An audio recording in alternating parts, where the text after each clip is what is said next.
Existem dois homens que parecem opostos, mas estão presos no mesmo erro. O primeiro se gloria na sabedoria que tem, na força que conquistou, nas riquezas que juntou. Ele olha para a vida dele e vê mérito. O segundo murmura, reclama da pobreza, reclama da fraqueza, reclama que não teve estudo, não teve chance, não teve berço. Ele olha para a vida dele e vê injustiça. Um anda de peito estufado, o outro anda de ombro caído. E você olha para os dois e jura que são inimigos. Mas repara no que eles têm em comum. Os dois estão falando de si mesmos.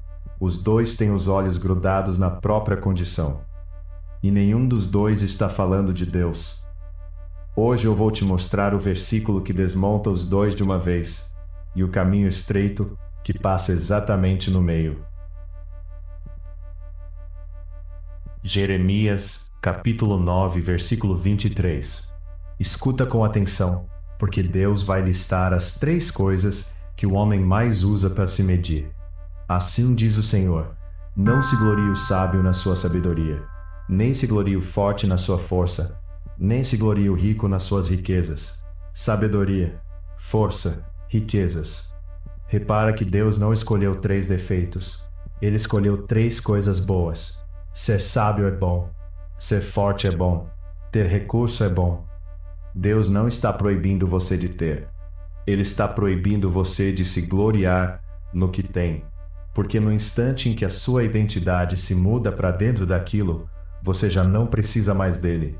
Você precisa que aquilo continue existindo. E é por isso que o homem que se gloria vive apavorado sem saber. Porque quem se sustenta na própria sabedoria treme diante de quem sabe mais. Quem se sustenta na própria força treme diante do primeiro exame médico. Quem se sustenta nas riquezas treme com o noticiário da economia. O altivo não é um homem confiante. É um homem que terceirizou a sua paz para 3 coisas que qualquer terça-feira pode tirar dele.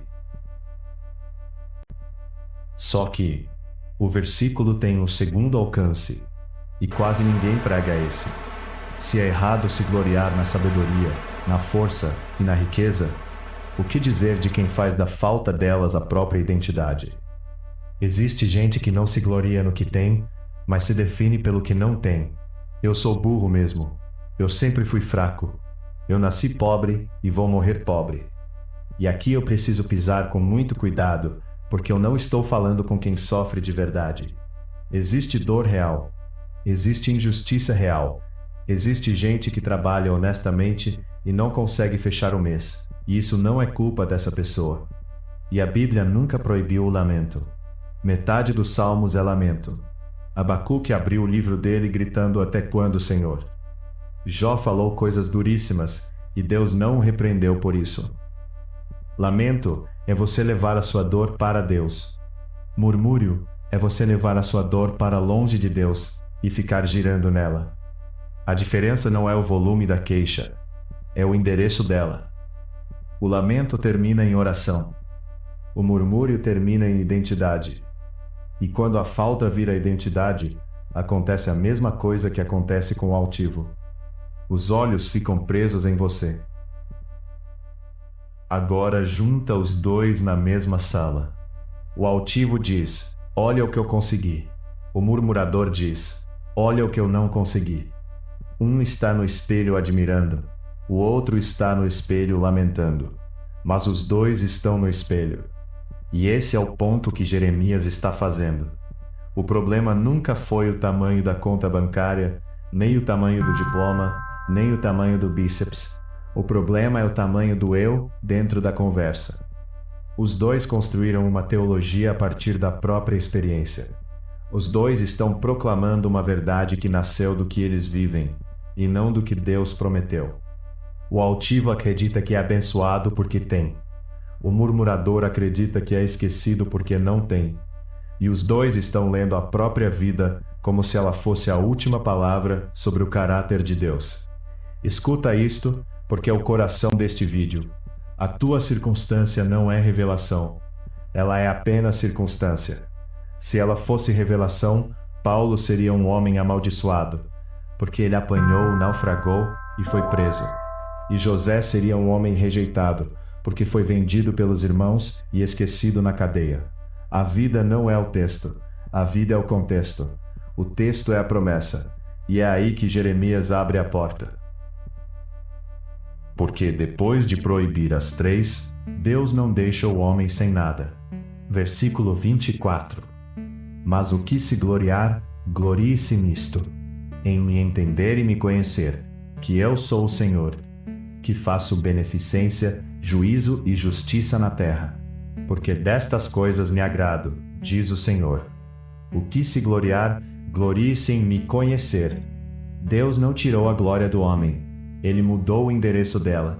E repara na beleza disso. As três primeiras coisas são desiguais. Nem todo mundo tem a mesma inteligência, nem todo mundo tem a mesma saúde, nem todo mundo tem a mesma conta. Mas conhecer a Deus está disponível para o sábio e para o simples, para o forte e para o doente, para o rico e para o que não tem nada. Deus escolheu como única glória legítima justamente aquela que qualquer um pode ter.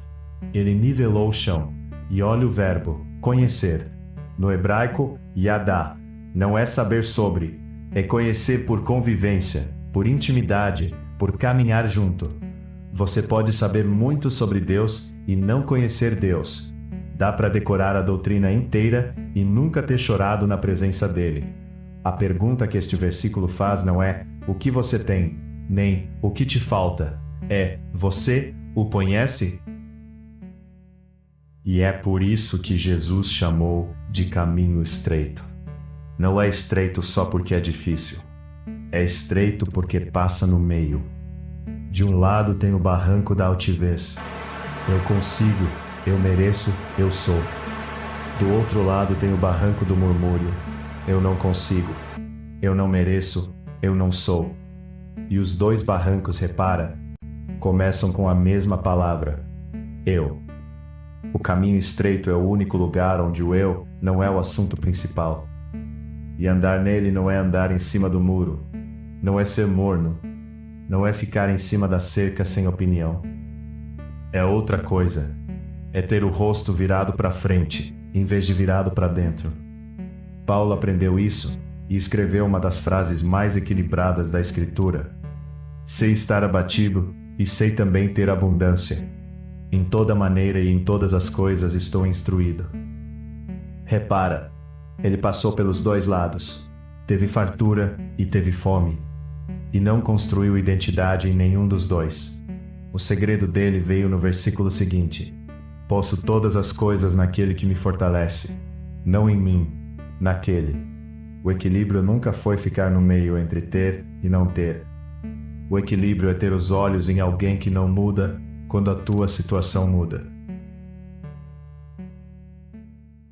E agora eu quero te mostrar onde esses dois homens são curados. Porque não é sozinho. Atos capítulo 2. Depois do derramamento do Espírito, olha o que a Bíblia diz que aquela gente fazia. E perseveravam na doutrina dos apóstolos, e na comunhão, e no partir do pão, e nas orações. E mais adiante, todos os que criam estavam juntos e tinham tudo em comum, e vendiam suas propriedades e bens, e repartiam com todos, segundo cada um havia de mister. Para e pensa no que a comunhão fez ali. O que tinha repartiu, e foi curado da altivez, porque descobriu que o que ele tinha não era para ele se gloriar, era para circular. E o que não tinha recebeu, e foi curado do murmúrio, porque descobriu que não estava esquecido. A mesma comunhão curou os dois extremos ao mesmo tempo. E repara na palavra que a Escritura usa para descrever aquela gente. Unânimes, de um só ânimo, de um só coração. Não é que todos ficaram iguais em posses. É que ninguém mais estava sozinho com a própria condição. O altivo não se cura sozinho. Ele precisa de alguém para servir. O murmurador não se cura sozinho. Ele precisa de alguém que o carregue. E o Espírito Santo é quem faz essa mistura acontecer. Porque é ele quem quebra a distância entre gente que não se misturaria naturalmente. Por isso Paulo termina a segunda aos Coríntios, abençoando com a expressão exata: a graça do Senhor Jesus Cristo, e o amor de Deus, e a comunhão do Espírito Santo seja com todos vós.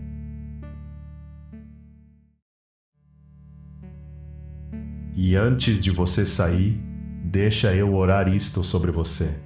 Para o que estiver fazendo, 1 minuto. Que hoje Deus tire os teus olhos do espelho. Se você anda de peito estufado, que Ele te dê a graça de descobrir que tudo que você tem foi emprestado para circular e não para te definir. E se você anda de ombro caído, repetindo para si mesmo que é fraco, que é burro, que nunca vai sair do lugar, que hoje essa frase morra na tua boca, porque ela não veio do céu. Que o teu lamento encontre endereço e vire oração em vez de virar identidade. Que o Senhor te dê o que Ele mesmo chamou de única glória legítima: conhecê-lo. Não saber sobre Ele, conhecê-lo. E que a comunhão do Espírito Santo te encontre. Que você não fique sozinho com a tua condição, seja ela fartura ou falta. Porque a tua circunstância não é revelação. A promessa é: levanta o rosto do espelho, sem medo e sem coleira. E me conta aqui embaixo, que eu leio todos e levo pro óleo diário. De qual dos dois lados você mais escorrega? O do eu consigo ou o do eu não consigo? Escreve, uma palavra que seja. E escreve amém, se você recebe hoje a única glória que Deus autorizou: conhecê-lo. O óleo diário é o nosso grupo no Telegram, link aqui embaixo. Se inscreve, ativa o sininho e levanta o rosto. Que Deus te guarde de pé.